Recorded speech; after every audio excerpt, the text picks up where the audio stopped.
Die Alt-Trauchburg ist eine der besterhaltenen Burgruinen des Allgäus.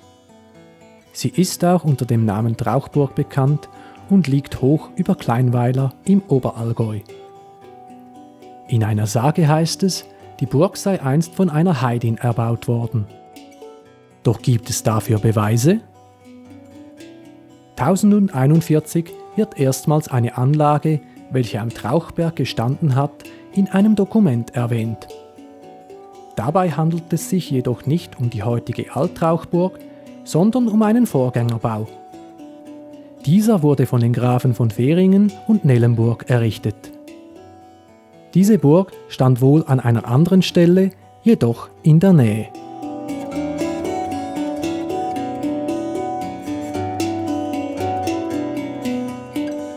Der heutige Burgplatz wurde erst im 13. Jahrhundert besiedelt.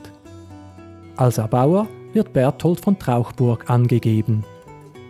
Über eine Heidin wird in den Schriftquellen kein Wort verloren.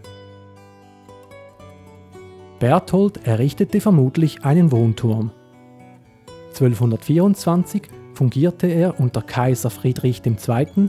Als Prokurator von Schwaben. 1258 ging das Lehen an die Truchsessen von Waldburg. Diese erweiterten den Wohnturm und ließen zudem eine geräumige Vorburg mit einem starken, viereckigen Turm erbauen. Meistens bewohnten die Waldburger die Burg selbst, ließen sie jedoch zeitweise auch von Vögten verwalten. Dies war beispielsweise 1418 der Fall. In diesem Jahr wurde ein Vogt namens Hans von Mühlegg genannt. 1429 kam die Alt-Trauchburg in den Besitz der jakobischen Linie des Hauses Waldburg. Diese wurden oft als üble Haushalter bezeichnet und befanden sich ständig in finanziellen Schwierigkeiten. Waren sie die in einer weiteren Legende auftauchenden Zwingherren, welche ihre Untertanen mit immer höheren Steuerforderungen in Not brachten? In der Legende erhoben sich die Bauern gegen die ungeliebten Herrscher und ließen die Burg in Flammen aufgehen.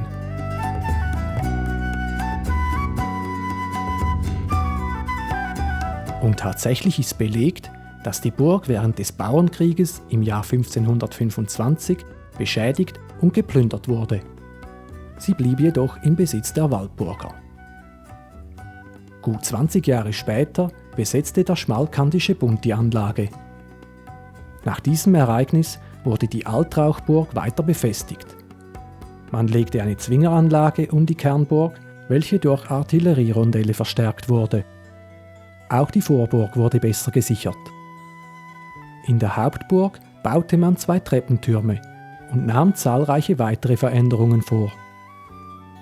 All dies machte die Burg zum repräsentativen Herrschaftsmittelpunkt.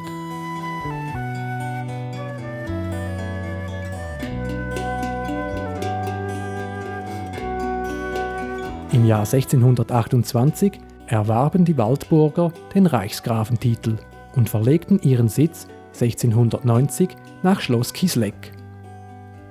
Die Alt-Trauchburg ist seitdem verlassen und diente zwischenzeitlich als Steinbruch für andere Bauten der Waldburger.